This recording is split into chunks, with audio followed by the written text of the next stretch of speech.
Bonjour et bienvenue dans notre nouvel épisode de Mind Matters, le podcast de l'association luxembourgeoise pour le dialogue interculturel qui explore les dessous de la santé mentale des jeunes. Aujourd'hui, on accueille Tamara qui va nous parler de son parcours. Bonjour Tamara. Bonjour. Comment tu vas? Très bien, et vous? Ouais, ça va.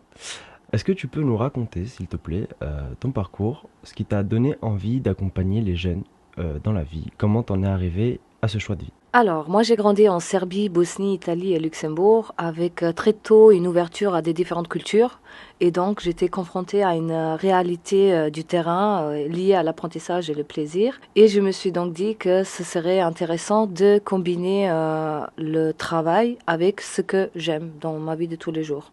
Donc en grandissant, j'ai participé à plusieurs projets de différentes associations comme Pipapo de Formotion ASBL, Politica Participation de Aldika ASBL et ensuite j'ai créé aussi, grâce à Aldika ASBL, un projet à moi qui s'appelait Out of Comfort Zone is my comfort zone, où ça consistait à mettre des jeunes pendant les vacances scolaires ici au Luxembourg dans un chalet où nous pourrions explorer les différentes activités telles que le sport de combat, la danse, l'art. Et ainsi, lorsque j'ai créé ce projet en 2023, c'était un déclic pour moi parce que j'ai remarqué que beaucoup de jeunes sont venus de différents coins du Luxembourg et ils ont vraiment apprécié cette ambiance chaleureuse où ils pouvaient explorer leurs compétences, que ce soit physique ou mentale, dans un cadre bienveillant. Et c'est comme ça que donc j'ai entrepris des études en assistance sociale pour ensuite faire de ça mon métier. Du coup, tu as parlé un peu des activités que tu pouvais proposer, donc de la boxe, de la danse. Est-ce que toi, t'en fais à côté personnellement? Est-ce que c'est un truc qui te motive dans la vie? Oui, la danse, c'est quelque chose que j'ai commencé déjà très tôt, en 2006-2007, quand j'étais arrivée ici.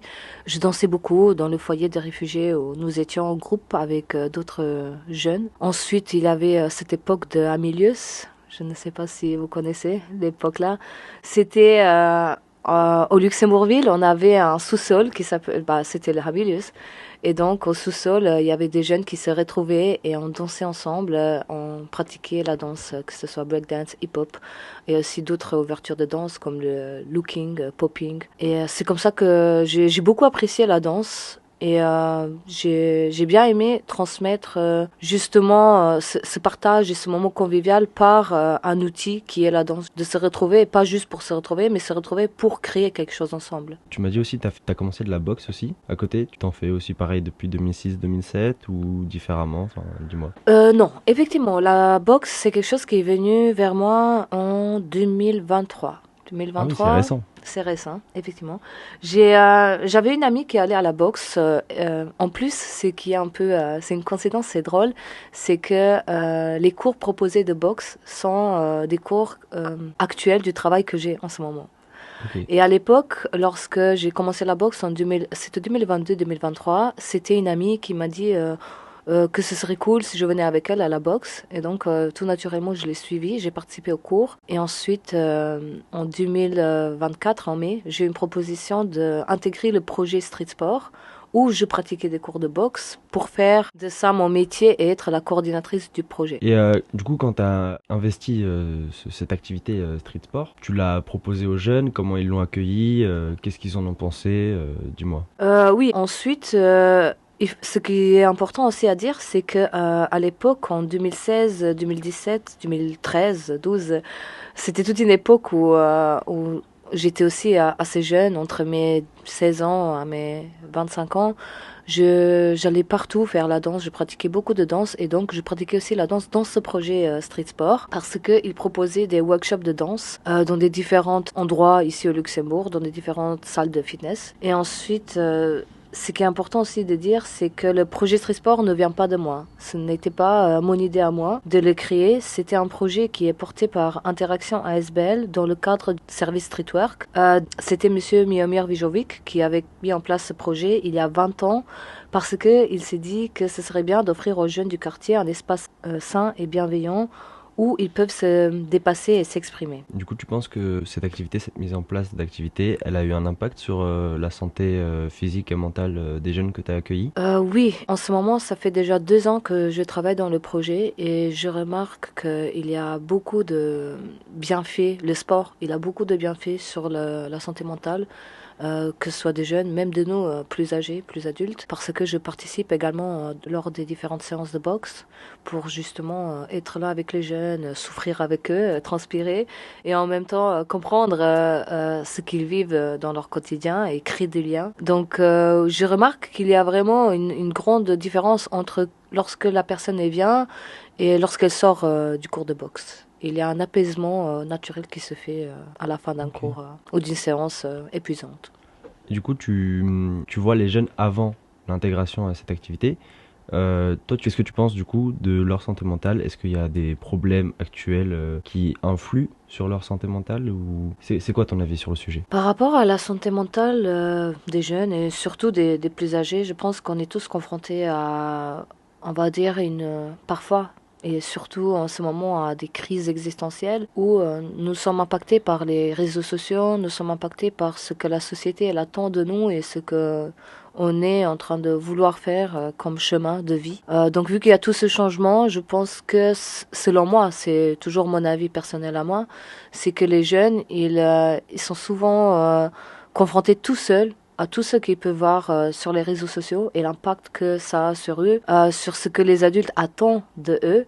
Et donc, si on est tout seul confronté et on reste tout seul dans cet esprit de pression constante, on n'arrive pas à se développer et on n'arrive pas non plus à prendre des choix décisifs pour soi-même et pour son futur. Donc pour moi, la santé mentale des jeunes, elle est beaucoup impactée par les réseaux sociaux et par ce que justement la société veut qu'ils soient.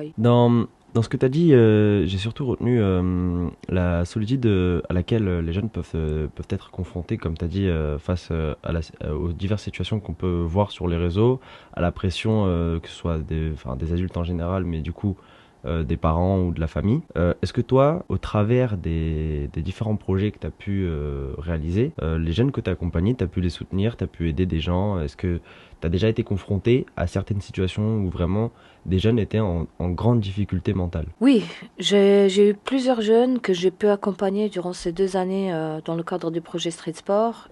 Et je pense que c'est difficile de généraliser des problématiques parce que chaque problématique est spécifique à la personne et chaque jeune est unique en soi. Donc, on va dire que chaque humain gère différemment les situations de stress ou de colère ou de tristesse ou voilà, de crise existentielle dont j'en parlais avant. Donc, je pense que selon moi, ce que j'ai perçu, c'est que c'est toujours cas par cas et il faut toujours avoir une approche différente avec chaque jeune puisqu'on ne peut pas se dire que il y a une façon de faire pour tout le monde. Ce n'est pas le cas. Il faut toujours être flexible, s'adapter et faire une conversation constructive avec le jeune, puisque l'important c'est que lui-même il sache ce qu'il veut faire. C'est pas que nous, les adultes, à nouveau, on vient et on guide justement quelqu'un. Et tu penses du coup toutes ces activités du coup ça a aidé les jeunes et tout. Toi personnellement, est-ce que ça t'a aidé aussi dans ta construction quand t'es arrivé? Est-ce que parce qu'il n'y avait pas forcément ces programmes-là, t'étais pas forcément accompagné, toi tu t'es pas faite toute seule j'imagine parce que t'as quand même reçu de l'aide, mais durant ton parcours, toi, qu'est-ce qui t'a aidé personnellement à traverser les divers problèmes que tu as pu croiser et quels conseils tu donnerais justement aux jeunes pour qu'ils traversent des situations similaires? Oui, c'est quelque chose où il faut toujours être vigilant, c'est qu'on ne se construit pas tout seul, on se construit ensemble dans la société et donc c'est important de prendre l'aide quand on a besoin. D'autre côté, l'outil qui m'a aidé le plus à moi personnellement, c'était justement le sport, comme on revient de nouveau là-dessus. La danse, la boxe et tous les sports que je pratiquais, comme les pilates et tout ce que j'ai fait ensuite, ça m'a beaucoup montré le fait que c'est quelque chose qui te permet à te concentrer sur le moment présent. Et justement, quand tu es concentré sur le moment présent, quand tu exécutes un exercice et que ton physique et ton mental sont au même moment, à la même minute, justement, tu te libères l'esprit de tout, les pensées négatives que tu peux avoir ou toutes les préoccupations problématiques que tu as. Donc, si tu le pratiques assez souvent, tu peux avoir cet équilibre à ne pas tomber dans les problèmes ou les consommations ou la victimisation, peu importe tout ce on peut ressentir au bout d'un épuisement, que ce soit à long terme ou à court terme. Quand on est confronté à des situations difficiles, on subit vite un épuisement. Et c'est pourquoi, pour moi, le sport, ça m'a beaucoup aidé à justement ne pas tomber et à toujours me relever en ayant cet équilibre de